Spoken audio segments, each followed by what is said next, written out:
What's going on, guys? It's your boy Az. We are back.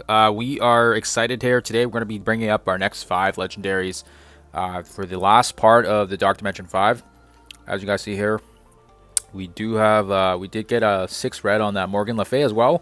She entered into the store, and we were hoarding quite a bit of the Dark Promotion credits with that intention, and luckily they released her sooner than later, so that was great for us. So now we've just finished off completing the Cosmic Nodes last day, and that was pretty much the last section I needed. And then we had enough materials for the legendaries for a bit now. We were waiting on a few uniques, but we got them before finishing Cosmic, so that was kind of nice. So first and foremost, we will bring Omega Red up. He is going to be essential for this one because we have a lot of mutant materials saved up, as well as the fact that he's gonna have that amazing ability block. I think a couple of the nodes are up against Ultrons and Dooms, so you definitely want to make sure you get that ability block in there so you can disable them. And then of course as well, he has that wicked ultimate of his that actually winds a little bit of turn meter, and as well as again trauma, which is very crucial, because then they can't strip these negatives that we place on them, and it's gonna really help. Not to mention the fact that we do have an abundance right now of mutant materials. We've only leveled up Emma Frost so far in all of Dark Dimension 5 in terms of the mutant materials, so we have a lot of materials saved up for mutants, and of course we're gonna be saving those up for Rogue and for Gambit as well when we bring those guys up. Good decent jump in stats as well, as you guys can see here, and overall I'm very happy. He's also really good with Doom Raids as well if you guys utilize him with the Axemen team, so very solid character all around. And yeah, the only thing I need is I gotta just bump up his T4s and he'll be complete, and then we'll hopefully get him up to 7 sooner than later when the event's back. Should be around the corner here. And yeah, so that's Omega Red there. He's our first legendary. Because of the abundance of our mutant materials, of course we are going to stick with the pattern here and use it up as well here. And we're going to bring up Jubilee because she provides blinds. She's got an amazing stun, as well as the fact that every time if someone dies, she does get that additional turn meter filled up as well. So it's going to come out really handy, especially in Dark Dimension 5. So we're going to bring her up, jump in health, damage, armor, focus, all that good stuff there. And then I've already T4'd and pushed her as high as I can in every way possible, and she is 7 yellow as well, so that works out great. Only thing left on her is reds, and other than that, guys, she looks like she's in pretty solid shape. And yeah, those are the 2 mutants we're bringing up here. Next we are gonna be bringing Dr. Ock. He's one of my favorites for the Doom Tech raids, because right now we don't really have a tech team, and he has just been amazing for me. So of course we're going to bring him up. We've already got him leveled up already due to Doom raids, and his heals is going to be very beneficial. You can put him as a skirmisher as well to place extra vulnerabilities. He's got that amazing flip that he has, and it extends negatives as well, so it's going to go hand in hand with Omega Red's ultimate. And then he's got some nice little minions there to dish out and absorb some damage. Of course we got to have Morgan Le Fay here. She is the pretty much the arena meta right now is all her, and so that's gonna be really good for my arena team at least. And then we do have her blue ISO 8 level 4 as well, so that's great. And wow, 211, very solid stats. And then she's a 6 red 6 yellow as well, because it did well in the Scourge, so that's really awesome there. And last but not least, guys, we're gonna bring up Invisible Woman. I think a lot of people will either agree or disagree with me on this one, but we have a lot of battle materials. I really liked her in Dark Dimension 4, and she's going to provide barrier, defense up. She's got the offense down for the team as well, so it's going to help with all the negatives that we're bringing across. And I've got her as a skirmisher tag here as well. That's going to be handy. I see that I am missing a few here, so of course we're going to bring her up as well and make sure she's blue. Haven't touched her pretty much at least until I think the last time I even did anything to her was the last Dark Dimension run. So yeah, it's been a while since I've used her, but overall she's still a great character. I plug and play with her in a lot of different teams in Crucible and in in a war as well, because she just provides a lot of like support and cushion for the team overall, thanks to the barrier. The barrier really helps, and I think it's going to really help out with these nodes here. So that's the team, guys. That's our lineup. We're going to quickly see if we can jump into the first node here, but that's the lineup we're running. All right, so we'll jump into these legendary nodes, and I'm excited here. We've got only 3 left, and again, I do apologize. I'm behind on getting my recordings in. I've already gone through these legendary nodes, but yeah, you guys will see here we are gonna blast through them pretty fast here. And we have this is the team we're running here. I just stick Morgan in the middle because I think she's a good meat shield, and then you want Dr. Ock kind of in between 2 characters that can give deflect, so we kind of have him cushioning up Morgan Le Fay there. And then I think I had Jubilee there as well, but keep in mind, guys, this is I think this team is very solid because it's a good mix of different traits. We have tech as well as only 1 mystic materials, and we have some bio in there as well as the 2 mutants, and we didn't really spend too much on mutants in Dark Dimension, so we had lots there to kind of get things going.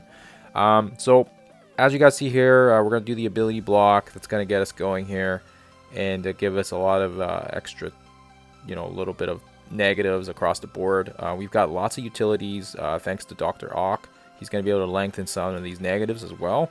We've got a massive ability block we're going to use from Omega Red as well. And then we've got Invisible Woman. She's going to be able to give us barrier as well as offense down to the team. And then we've got control here from Jubilee as well. So that's going to give us a lot of control. And yeah, for sure, I think it's very, very impressive that we've finally been able to make it to the legendary nodes here. And I think we're just kind of on the cusp of getting these done. So yeah, we will definitely see what happens here. We're going to speed up some of the footage once we knock out some of these guys. But for sure, take care of Scientist Supreme first, because you don't want her reviving anybody. And then we've got some other potential targets as well, but I wouldn't get anything crazy here. Yeah, we're hoping to get it done in one shot, of course. That's always the game plan, but I think for the most part, if you can 1 or 2 or 3 shot these are fine. So yeah, we will see how it goes. All right, so for sure, we're gonna speed the footage up after we knock out 1 more. Or actually, I guess we could probably speed it up now. But as you guys see here, it's mainly just X-Force, and you want to just be careful with the Deadpools.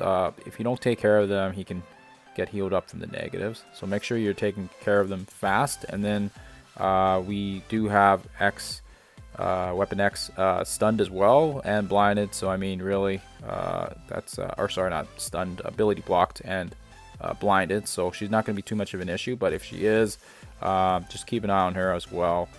She can be dangerous as well. And we'll speed it up now here. As you can see, we'll use Morgan's amazing abilities here. And we don't really know when the next wave drops. So of course, I'm trying to be careful here as well in case it does drop. I believe they do clear out all 5. So it's in our benefit to kind of get our cooldowns up for the next batch.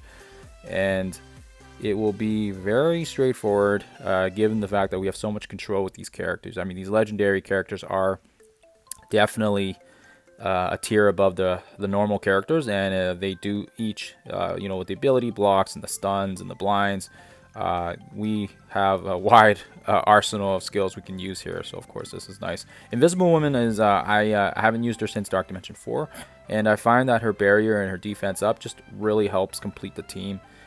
We don't really have a designated healer. Shuri is another good choice as well. I think Shuri's defense up and her heals would be very, very good, especially the rework that's been done on her now as well. Problem with her is the fact that I find that once she does her defense up and her heals, then it kind of leaves the team open for hits as well. So that's why I kind of like Invisible Woman, because that barrier really gives us a ton of cushion, and her debuff removal from her special as well, giving defense up, and then stealth, as you guys can see here on the board, really makes a punch on the team here. Morgan Le Fay's ability block and all these negatives that she applies is also just crazy. So definitely recommend bringing her up. I know lots of people are kind of, thinking, hey, maybe I don't need her, but she's arena meta. She's part of the Darkhold team. She's going to be required for Apocalypse as well. It's already been stated that you're going to need Darkhold leveled up for it, so you might as well just embrace it now. And yeah, so that's my thought process as well.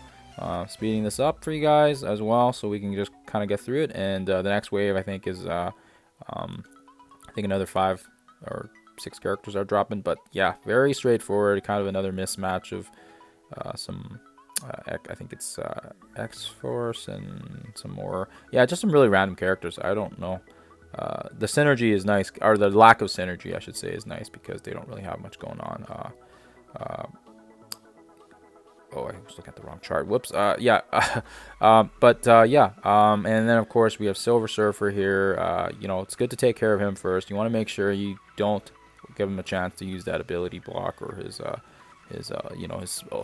special as well. So you want to make sure we can target him, stun him, ability block him, make sure he's not doing anything.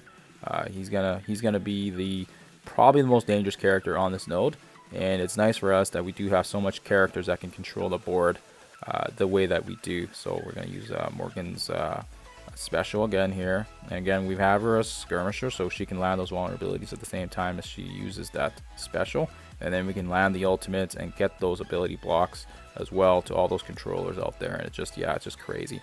Boom. Dr. Ock will lengthen those, and then again we have Omega Red basically cleaning up and doing further damage. And look at that, the whole board's just red. I mean, really, it's you guys are not going to have too many issues with these nodes. I think if you have the right characters, especially the ones I've chosen, you guys will blast through these nodes very, very fast, and that should take care of Silver Surfer. And the most dangerous character on this node has been discarded just like that. So and then yeah, I like Doc Ock as well, but I think lots of people might have done LDS and maybe some. If you did Colleen as well on your city nodes, you might be a little bit strapped for tech resources, as well as if you did Doom for global. So yeah, I think lots of people had that kind of. I balanced it out. I went with the 3 Secret Avengers with Kestrel, or sorry, the 3 Secret Avengers with Emma Frost, because we had lots of mutant materials, and then we also went with Doom, and that ended up helping me save some tech materials for Doc Ock for the legendary nodes. It's kind of just the way it worked out. Yeah, and Kestrel and Doom both eat up tech materials too, so it does become a constraint on resources if you guys ran a lot of tech characters. So keep that in mind. But he is definitely worth it, especially because we use him lots in the Doom raids, and I still find he's a pretty consistent character in war, either on defense or offense, thanks to his resistance to offense up and the way he can flip buffs and lengthen negatives. So that's always nice to have. And yeah, we will definitely for sure just make sure you guys are getting these cooldowns. I think the next one drops after. Let me just see here. Oh, I think we're okay. Actually, we should be able to clear this entire wave before the next one drops. So you're okay. Usually, sometimes it's like one character left and then they drop, but this one we're good to go. So they made this node very nice for us. Very easy for these characters. Even if you don't have my specific lineup, I think you would probably still be okay, because just the legendary characters, they're a cut above the rest, and they do have quite a bit of amazing abilities, especially if you got Jubilee. She's awesome because every time she gets a kill, her speed goes fast, her turn meter gets filled, and of course we also have Omega Red winding back turn meter as well with his ultimate. And yeah, it's nice for us that Morgan's also she makes such an impact. She's 6 red, 6 yellow, so obviously I was very good with the Scourge, and I got her pretty far up. And yeah, we did well on that, and hoping to do the same with the next one. And